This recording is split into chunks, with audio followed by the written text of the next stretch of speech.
الحمد للہ نحمده ونستعینه ونستغفره ونؤمن به ونتوکل علیہ ونعوذ باللہ من شرور انفسنا ومن سیئات اعمالنا من يهده الله فلا مضل له ومن يضلله فلا هادي له ونشهد أن لا إله إلا الله وحده لا شريك له ونشهد أن سيدنا وسندنا وشفيعنا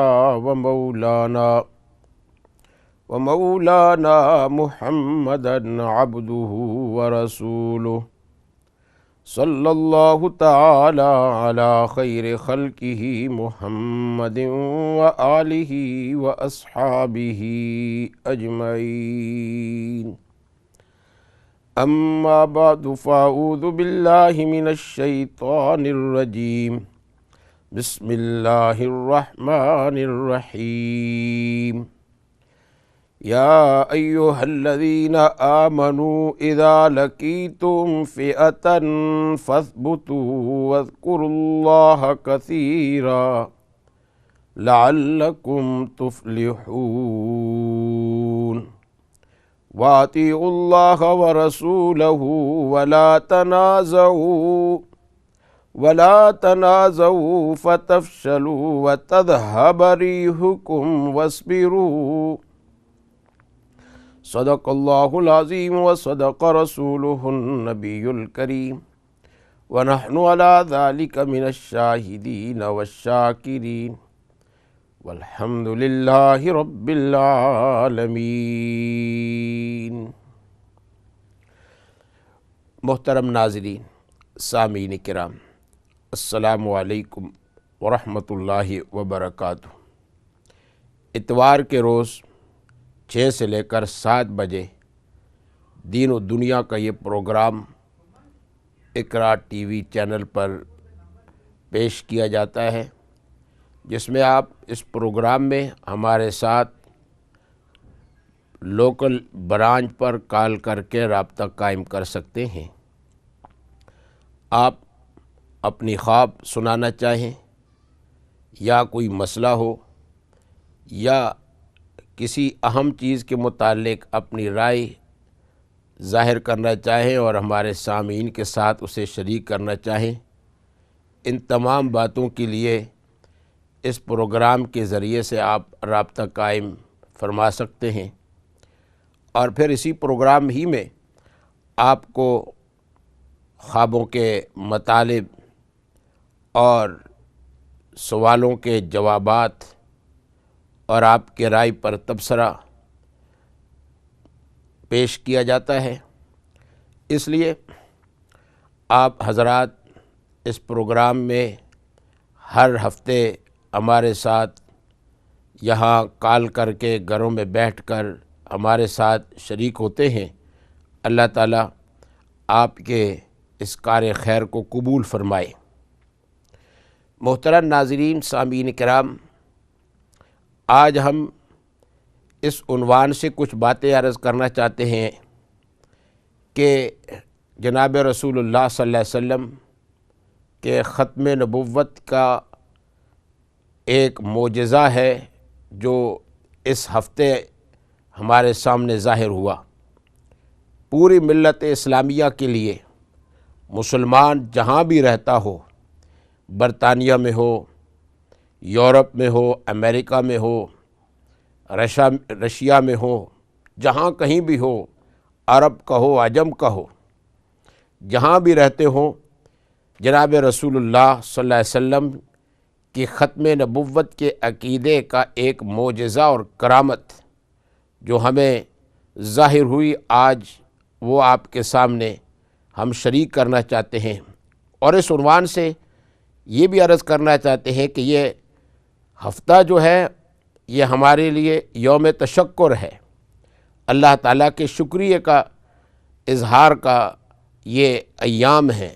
یہ جو جمعہ گزرا ہے، اہل دل، اہل باطن، اہل علم نے اسی عنوان سے اپنے رائے کا اظہار فرمایا ہے، اور وہ یہ ہے کہ مملکت پاکستان پوری دنیا کے اندر اور بلکہ پوری تاریخ میں یہ واحد خطہ ہے کہ جس کے قانون کے حصے میں جناب رسول اللہ صلی اللہ علیہ وسلم کے خاتم النبیین، آخری نبی ہونے کے مفہوم کو ایک موجودہ دور کے قانونی زبان میں بیان کیا گیا ہے۔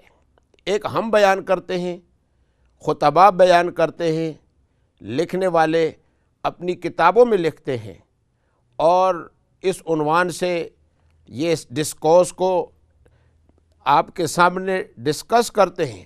ایک یہ چیز ہے، اور ایک یہ ہے کہ یہ عقیدہ یہ ایک مملکت کے قانون کا ایک حصہ ہے کہ آپ آخری نبی ہیں، آپ کے بعد کسی نئے شخص کو نبوت نہیں دی جائے گی، نہ نبی بنایا جائے گا۔ تو اس سلطنت میں جب یہ بنا تو اس کا ریاکشن کیا ہوا کہ بعض ساتھی اس رائے سے اور اس تشریح سے اور اس عقیدے سے متفق نہ تھے۔ اہل علم یہ سمجھتے ہیں کہ ملک کی سالمیت اسی چیز کے لکھنے میں ہے اور اسی عقیدے کے بیان میں ہے، اس جہان کے اندر بھی اور اس جہان کے اندر بھی، اور جو اس سے متفق نہیں ان کے یہاں ساری تباہی اسی کے اندر ہے اور دنیا کی خرابی اسی کے اندر ہے۔ یہ دو متضاد نظریے ہیں۔ چنانچہ اسی وجہ سے جب یہ اس کا حصہ بنا تو ایک طبقے نے اور ایک بہت بڑے لیڈر نے اس ملک کو چھوڑ کر یہی بیان دیا کہ اب یہ ملک نہیں رہے گا، اب یہ ٹوٹ جائے گا، اب اس کی صلاحیتیں ختم ہو جائیں گی، اور دنیا کے سامنے ایک باوقار نام کے ساتھ نہیں ہوگا۔ اور ایک کئی دہائیوں سے ایک مسلسل اس محنت کو اپنایا گیا اور اس کی یہ کوشش ہوئی، اور دوسری طرف یہ عقیدہ قانون کا حصہ رہا۔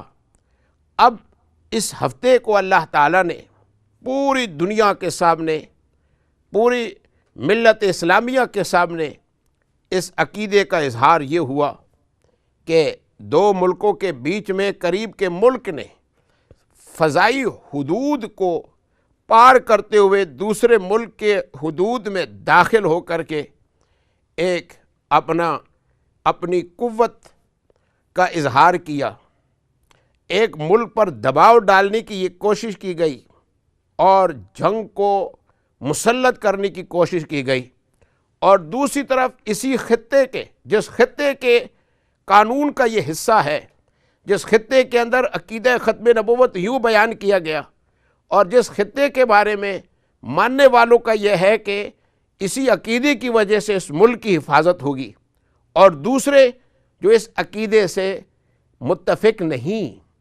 وہ اس نظریے پر ہیں کہ یہ ٹوٹے گا اور دنیا کے سامنے باوقار نہیں رہے گا اور اپنی صلاحیتیں کھو بیٹھے گا۔ اللہ تعالیٰ نے پوری دنیا کے سامنے یہ دکھایا کہ فضائی حدود کے پار کرنے والے یہ فضائی طیارے جب آئے تو اللہ تعالیٰ نے یہ معجزہ اور کرشمہ دکھایا کہ ایسے باصلاحیت نوجوانوں نے ان طیاروں کو گرایا اور ان کے اندر پائلٹوں کو اپنی گود میں یوں لے لیا جیسے ایک درخت پر پکا ہوا پھل ہو، اور نیچے سے ہلکی سی ایک کنکر پھینک کر کے درخت سے وہ پھل نیچے گر جاتا ہے اور گود میں اٹھانے والا اٹھا لیتا ہے۔ اس ختم عقیدہ ختم نبوت کی وجہ سے پوری دنیا کے سامنے ایک باوقار عمل وہ کر کے دکھایا، اور دنیا نے اس معجزے کو دیکھا۔ اس لیے یہ یوم تشکر کے طور پر ہمیں اللہ کا شکریہ ادا کرنا چاہیے۔ ہمارے ساتھ اس وقت ایک کال میں ساتھی شامل ہونا چاہتے ہیں، کال لیتے ہیں۔ السلام علیکم ورحمۃ اللہ وبرکاتہ۔ تو عرض کرنے کا مقصد یہ ہے کہ آپ نے یہ دیکھا کہ ملک ٹوٹا نہیں، ملک نے کرشمہ دکھایا، ملک نے ایک معجزہ دکھایا، ملک نے ایک اعلیٰ کردار دکھایا کہ جہاں ایک ملک کو جنون چڑھا ہوا تھا، جہاں ایک ملک امن کی ان حدود کو توڑ رہا تھا اور پورے کے پوری دنیا کے رہنے والے ہر مذہب کے لیے خطرہ لے رہا تھا، اور دوسرے ملک نے اس خطرے کو اور جنون کو مٹا دیا، خطرات کو ٹال دیا، اور ایک اعلیٰ وقار کے حیثیت سے انہوں نے دنیا کے سامنے کردار کو ادا کیا ہے۔ یہ اذا لقیتم فئۃ فاثبتوا واذکروا اللہ کثیرا لعلکم تفلحون، جی ملک ٹوٹا نہیں، ملک نے ایک ایسا کارنامہ کر دکھایا، جی، اور اس کارنامے کی وجہ سے ہمارا یہ عقیدہ ہے کہ انشاءاللہ تعالی اللہ تعالیٰ اس عقیدے کی وجہ سے بڑی بڑی فتوحات دکھائے گا، جی، جہاں بھی مسلمان رہتے ہوں۔ حرم کے اندر اس کے لیے دعائیں کی گئیں۔ السلام علیکم ورحمۃ اللہ وبرکاتہ۔ وعلیکم السلام ورحمۃ اللہ وبرکاتہ۔ مولانا صاحب کیا حال ہے آپ کا؟ جی خیریت سے ہے بہن؟ جی ٹھیک ہے، آپ ٹھیک ہے؟ جی الحمدللہ الحمدللہ۔ جی مولانا صاحب یہ جو آپ بتا رہے ہیں، جو یہ انڈیا کا یہ جو ہوا ہے، جی لیکن وہ اتنی ڈٹائی کے ساتھ وہ کیا ہے، اس کو ہیرو بنا دیا اس بندے کو، پائلٹ کو انہوں نے، اور کہتے ہیں کہ شیر واپس آ گئے، اس طرح کی اتنی باتیں کریں، ان کو شرم بھی نہیں آتی کہ عام وہ اس کو بجائے شرمندہ ہونے کے، ان کا میڈیا اس قدر پاکستان کے خلاف زہر گھول رہا ہے کہ میں تو وہ چینل میں نے بھیج دیکھا تھا، یہ چینل کر دو، ڈیلیٹ کر دو، میں نے نہیں دیکھنا، جی اس قدر وہ زہر بولتے ہیں، اتنی جھوٹ پہ جھوٹ، جھوٹ پہ جھوٹ، اور ساری دنیا کے سامنے ہوا ہے کہ وہ پائلٹ پکڑے اور پاکستان نے امن کے ساتھ کے لیے اس کو مطلب واپس کیا، تو وہ کہہ رہے ہیں کہ یہ تو ہمارے دباؤ میں آ کے عمران خان ڈر گیا، ان کا جو وزیر اعظم، اس کی ڈٹھائی سے باتیں کر رہے ہیں۔ میں تو حیران ہوں گیا، ایسے بھی کافر ہی ہندو قوم ہے، بتوں کی پوجا کرتے ہیں، یہ وہ ایک حضور کے زمانے میں بھی اس طرح کرتے ہوں گے، اور آپ بھی یہی کر رہے ہیں۔ جی جی تو میں آپ کو دو خواب سنانے تھے۔ جی جزاک اللہ، آپ نے جو اپنے رائے کا اظہار کیا، اور دوسری طرف جو ملک کی میڈیا ہے اور وہاں کے رہنے والے ہیں، ان کی باتیں آپ نے سامعین کو سنائی۔ ہاں اسی طریقے سے ہوتا ہے، واقعہ ایک ہوتا ہے، کوئی حقائق چھپاتا ہے، کوئی حقائق پر پردہ ڈالتا ہے۔ دنیا کے اندر یہ کشمکش اور جنگ ہے، اور قرآن پاک اولو الالباب کی یہ دعوت دیتا ہے، عقل والے لوگ جو ہے وہ غور کریں، تو ایسی بحثوں سے عقل والے نتیجہ اخذ کر سکتے ہیں کہ سنت رسول صلی اللہ علیہ وسلم کیا ہے، اور سچے لوگ کیسے ہوتے ہیں، حقیقت پسند لوگ کیسے ہوتے ہیں۔ دنیا نے دیکھا، جیسے میں نے کہا کہ وہ درخت سے پھل کی طرح نیچے گرے اور گر کر ادھر دیا، دباؤ میں دیا یا کسی اور وجہ سے دیا، یہ بحثیں الگ ہیں۔ بات یہ ہے کہ ملک نے اپنی ایک جنگی مشق دکھائی ہے، یہ ان نوجوانوں نے، فوجی ساتھیوں نے، اللہ تعالیٰ ان کی ہمتوں کو اور بلند کرے۔ مسلمان پورے دنیا میں حرم تک جتنی بھی ہے، ان نوجوانوں کی وجہ سے آج ان کے سر اونچے ہوئے ہیں، اللہ تعالیٰ ان کے گھروں میں برکت عطا فرمائے۔ تو جی آپ اپنی خواب سنائیں۔ جی جی آپ کی آواز کٹ چکی ہے۔ میرے رشتہ دار، جی ہم دونوں میری کوئی لڑکی ہے، پھر کون ہے، کوئی ہے، تو ہم لیٹے میں باہر، تو میں دیکھتی ہوں کہ درخت ہے، اس میں سے پورا چاند چمک رہا ہے، بڑی خوبصورتی سے چمک رہا ہے، تو میں کہتی ہوں تو ایک یہ چاند تو یہ جو کھجوروں کے پیچھے سے آتا ہے نظر، تو یہ تو صاف ہمیں آ رہا ہے نظر۔ تو اس کے بعد پھر ایک اور خواب یہ دیکھا ہے کہ وہ کوئی جنازہ پڑا ہوا ہے، بہت زیادہ مطلب موٹا قسم کا کوئی انسان ہے، تو سفید، یہ شکل نہیں مجھے پتہ کیا ہے، کوئی عورت ہے، یہ بندہ بہت موٹا ہے، تو سارے لوگ عجیب عجیب باتیں کر رہے ہیں، تو کوئی بھی اس جنازے کو اٹھانے کو تیار نہیں ہوتا۔ تو میں اپنی کوئی میری رشتہ داری ہوتی ہے، اس کو میں کہتی ہوں کہ ہم دونوں مل کے یہ جنازہ اٹھا لیتے ہیں، اٹھاتے ہیں، جنازہ بہت بھاری ہوتا ہے، بڑی مشکل سے وہ اٹھا کے لے کے جاتے ہیں۔ تو سر مل کے جواب دے دیجیے گا۔ جی ٹھیک ہے انشاءاللہ، جزاک اللہ۔ جی جی ایک اور کال لیتے ہیں۔ جی السلام علیکم ورحمۃ اللہ وبرکاتہ۔ وعلیکم السلام جی، میرا ایک سوال ہے، جاننا ہے جی ہم جو نماز پڑھتے ہیں عصر کا نماز، جی تو اس میں کوئی کیلنڈر میں میتل 1 میتل 2 لکھا ہوتا ہے، جی تو کون سا ٹائم صحیح ہے، کون سا ٹائم ہم لوگ پڑھنا ہے، جی کوئی جاننا ہے۔ آپ حنفی ہیں، شافعی ہیں، مالکی ہیں؟ کیا کون سے مسلک سے آپ کا تعلق ہے؟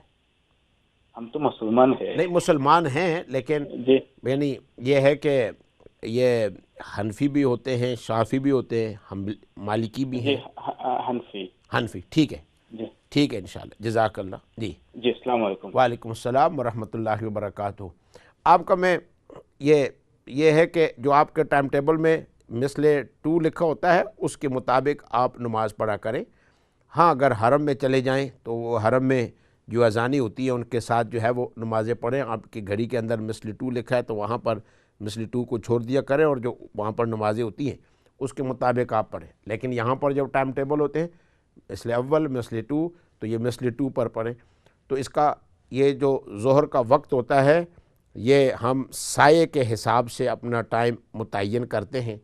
تو اس لیے چیزوں کا سایہ جب دگنا ہو جاتا ہے تو پھر اصلی سائے کے ساتھ یعنی جو زوال کے وقت سایہ ہوتا ہے اس کو ملا کر پھر اور سایہ دگنا ہو جاتا ہے تو اس کو مثل 2 کہتے ہیں. اور اگر ایک چیز کا مثلا اسی چیز کا ایک طرح کا اور اس طرح کا سایہ ہو جائے تو یہ ایک سایہ ہوتا ہے. تو جو زوال کے وقت سایہ کے ساتھ تو اس کو مثل اول کہتے ہیں. خلاصہ یہ ہے کہ آپ اپنے ٹائم ٹیبلوں میں جو مثل 2 لکھا ہوتا ہے آپ اس کے مطابق کریں. لیکن جو شوافی حضرات ہیں یا دوسرے کے ہوں گے تو وہ مثل اول کے اوپر پڑھیں گے. اس لیے ہم نے آپ سے پوچھا کہ آپ جو ہے وہ حنفی ہیں یا شافعی ہیں. تو یہ ہے کہ حنفیوں کے لیے یہی ہے کہ مثل 2 پر وہ پڑھیں گے. تو میں عرض ہی کر رہا تھا کہ یہ ہفتہ جو ہے یہ جمعہ، یہ ایک اور کال لیتے ہیں. ہیلو، السلام علیکم ورحمۃ اللہ وبرکاتہ. وعلیکم السلام. میرا بیان یہ ہے کہ مجھے 32 سال سے ایک تکلیف ہے جی، اس کا کوئی ڈاکٹر علاج نہیں کر رہے ہیں. مجھے تکلیف ہے، مجھے اس سے بہت گھبراہٹ ہے، نیند نہیں آتی ہے. اسے فوت ہو جانے یہ خودکشی تو نہیں ہے نا؟ آپ کو 32 سال سے تکلیف ہے اور اس کی وجہ سے آپ کو نیند نہیں آتی. جی جی جی آگے میں بات نہیں سمجھ. پیٹ میں پتہ ہے وہ تکلیف ہے مگر پہلے نہیں تھی، ابھی 32 سال سے. جی ابھی میں 51 کا ہو گیا ہوں مگر اس کا علاج نہیں ہے، کوئی مکمل علاج نہیں ہے. جی مجھے اس سے بہت گھبراہٹ ہوتا ہے، نیند نہیں آتی ہے اور بہت تکلیف ہوتی ہے. اس سے میری ڈیتھ ہو جائے، خودکشی تو نہیں ہے نا؟ ڈیتھ آپ کے اختیار میں تو نہیں، اللہ تعالیٰ کی مرضی ہے جب آپ کی ڈیتھ واقع ہوگی. نہیں میں ویسے پوچھ رہا ہوں نا، اس کا مسئلہ پوچھ رہا ہوں. مجھے بہت ڈر لگتا ہے کیونکہ مجھے وزن کٹ رہا ہے، مجھے بس تکلیف ہاں نیند نہیں آتی ہے. ٹھیک ہے، وہ یہ ہے کہ آپ وظائف پڑھتے رہیں، دعا کرتے رہیں، اور نیند نہ آنے کی یہ بھی ایک تکلیف ہے اور اللہ تعالیٰ اس پر آپ کو اجر عطا فرمائیں گے. جتنی آپ کو تکلیفیں آ رہی ہیں ہر تکلیف میں آپ اللہ کو پکارتے رہیں، اللہ کو یاد کرتے رہیں اور ساتھ میں دوائیاں کھاتے رہیں. اگر اسی حال پر رہیں گے اور آپ کی موت واقع ہو جائے گی تو آپ کی موت شہادت والی موت ہوگی انشاءاللہ. مہربانی. ٹھیک ہے انشاءاللہ، جزاک اللہ. تو یہ اظہار یوم تشکر آپ نے دیکھا کہ آپ کے سامنے میں نے یہ عرض کیا ہے کہ انشاءاللہ تعالی اس عقیدہ ختم نبوت کی وجہ سے اس ملک کی بڑی بڑی فتوحات آئیں گی، بڑی بڑی نعمتیں آئیں گی اور یہ ٹوٹے گا نہیں، پھلے گا پھولے گا. جی، اور بڑی دنیا اور یہ جو پائلٹ بھی وہاں پر گئے ہیں تو انشاءاللہ تعالی آپ دیکھیں گے ان کو یہ اعلیٰ کردار نظر آئے گا. یہ ایک وقت آئے گا اللہ تعالیٰ ان کے دلوں کے اندر اسلام داخل کرے گا. وہ دیکھیں گے ہمارے ساتھ کتنا اعلیٰ کردار، قیدیوں کے ساتھ اچھے طریقے سے معاملہ کریں اور سلوک کریں تو ان کے دل جیت جاتے. انا فتحنا لک فتحا مبینا لیغفر لک اللہ ما تقدم من ذنبک وما تاخر. حدیبیہ کی صلح کے بعد اللہ تعالیٰ نے اس کو فتح فرمایا، جبکہ صحابہ بھی شکست سمجھ رہے تھے، مکے والی بھی اس کو اپنی فتح سمجھ رہے تھے اور مسلمانوں کی شکست سمجھ رہے تھے، خود مسلمان بھی اس کو شکست سمجھ رہے تھے. اللہ تعالیٰ نے سورہ فتح نازل فرمائی اور سورہ فتح میں کیا فرمایا؟ وہ والذی کف ایدی الناس عنکم وکف ایدیکم عنہم، کہ مشرکین مکہ کے ہاتھ کو تم سے روک لیا اور تمہارے ہاتھ کو ان کا پڑھنے سے روک دیا. اور فتحنا لک فتحا مبینا، ایک موقع ملا کہ آپ ان کو اپنا جلوہ دکھائیں، اپنا نظارہ دکھائیں، اور انہیں بھی جلوہ دیکھنے کا اور نظارہ دیکھنے کا موقع ملا. تو فرمایا کہ اس کی وجہ سے فتحنا لک فتحا مبینا، ہم نے آپ کو فتح مبین عطا فرما دی۔ دنیا اس کو شکست سمجھ رہی تھی، قرآن اس کو شکست نہیں کہہ رہا، فتح مبین کہہ رہا ہے۔ اور فتح مبین اس لیے قرآن پاک نے فرمایا، علامہ شبیر احمد عثمانی بانی پاکستان فرماتے ہیں کہ ایک جسموں کی فتح ہوتی ہے اور ایک دلوں کی فتح ہوتی ہے۔ حدیبیہ کی صلح کے بعد مسلمانوں کو اللہ کے رسول صلی اللہ علیہ وسلم کے جلوہ دیکھنے کا، نظارہ دیکھنے کا، دیدار کا موقع ملا، اخلاق کا عملی نمونہ ان کے سامنے پیش ہوا، تو اللہ نے ان کے دلوں کو جیت لیا، دلوں کی فتح ہوئی۔ کسی فتح کے بارے میں اللہ تعالیٰ نے فتح مبین نہیں فرمایا، مگر حدیبیہ کی صلح کو اللہ نے فتح مبین عطا فرمایا۔ تلواروں سے، جہازوں سے، ایٹم سے قوت حاصل کرنے کی فتح وہ فتح ایسی نہیں ہے جبکہ انسان کے صلح کی وجہ سے جو فتح ہوتی ہے۔ ہم یہ دیکھتے ہیں طالبان کے دور میں وہاں پر بھی بڑے قیدی گئے، لیکن ایسے قیدی بھی گئے کہ جنہوں نے ایسے چھوٹے بچوں کا اور وہاں کے یتیم غریب لوگوں کے جیلوں میں جا کر کے ان کے کردار کو دیکھا، تو آج ان کے دلوں کے اندر اسلام بیٹھ چکا ہے۔ دنیا کے اسٹیجوں پر یہاں کے جو ہے وہ یہاں کے اچھے لکھاری وہاں پر گئے اور ان لکھاریوں کے سوچ بدل گئی اور ان کے دلوں کے اندر اسلام آیا۔ تو ایک واقعے کو لوگ شکست بھی کہہ سکتے ہیں، ایک واقعے کو لوگ دباؤ بھی کہہ سکتے ہیں، ایک واقعے کو لوگ بیان کرنے والے ہمیشہ یہ کشمکش رہی ہے کہ کیا کوئی کہے گا، کیا کوئی کہے گا۔ یہ جو ہارنے کے اور دباؤ کی ہے، یہ اصل میں ان پائلٹوں کے دلوں کو مائل کرنے کی بات ہے کہ کہیں وہ متاثر نہ ہو، لیکن یہ حقیقت ہے۔ یہ بات یاد رکھیں، وہ پائلٹ ملک کا وہ سمجھدار آدمی ہوتا ہے، پڑھا لکھا ہوتا ہے، حقائق سمجھتا ہے۔ میڈیا کے اندر تو ہر چیز چلتی رہتی ہے، یہ تو بھوسے کی مشین ہے، یہ کاٹتی جاتی ہے اور اڑاتی جاتی ہے، یہ نہیں دیکھتی کہ کیا اس کے اندر تو دھوپ بھی ہوتی ہے، اس کے اندر تو مٹی بھی اڑتی رہتی ہے۔ لیکن بات یہ ہے کہ دانہ کس کو ملتا ہے، اصل مغز کس کو ملتا ہے۔ حقائق لوگوں کے سامنے بادلوں کے اور کلاؤڈ میں پھینکے جاتے ہیں، حقائق اس کے سامنے آ رہے ہیں۔ فتح مبین اللہ نے جس کو فرمایا ہے، تو یہ اظہار تشکر کا موقع، اللہ کے سامنے شکریہ ادا کرنے کا یہ ایام ہے، اور پورے کے پورے امت مسلمہ کے لیے۔ میں عرض یہ کر رہا تھا، ایک طبقہ جو ختم نبوت کا منکر تھا، وہ اس ملک کے ٹوٹنے کا انتظار کر رہا تھا، وہ اس ملک کے صلاحیتوں کے ختم کرنے کے انتظار میں ہے، ایک اس ملک کی صلاحیتوں کے انتہا کو سمجھ رہے ہیں کہ یہاں پر باوقار حیثیت سے نہ رہنے کا، اور دوسری طرف اللہ تعالیٰ قدم قدم پر فتح دکھا رہا ہے۔ اللہ تعالیٰ یہ نظارے ان کو دکھا رہا ہے۔ تو میں اپنے سامعین سے اور ناظرین سے اس بات کو شیئر کرتے ہوئے چند چیزیں ہم نے آپ کے سامنے پیش کی، اور انشاءاللہ تعالیٰ یہ آپ کے سوالوں کے جواب کا بھی دوسرے پروگرام کے اندر بریک ہم لیں گے اور اس میں پیش کی جائیں گے، اور آپ کے کالوں کے بھی ہم انشاءاللہ تعالیٰ انتظار میں رہیں گے۔ تھوڑے لمحات کے لیے ہم بریک لیتے ہیں، اور بریک کے بعد پھر آپ کے ساتھ اس پروگرام میں شریک ہوں گے۔ وآخر دعوانا ان الحمدللہ رب العالمین۔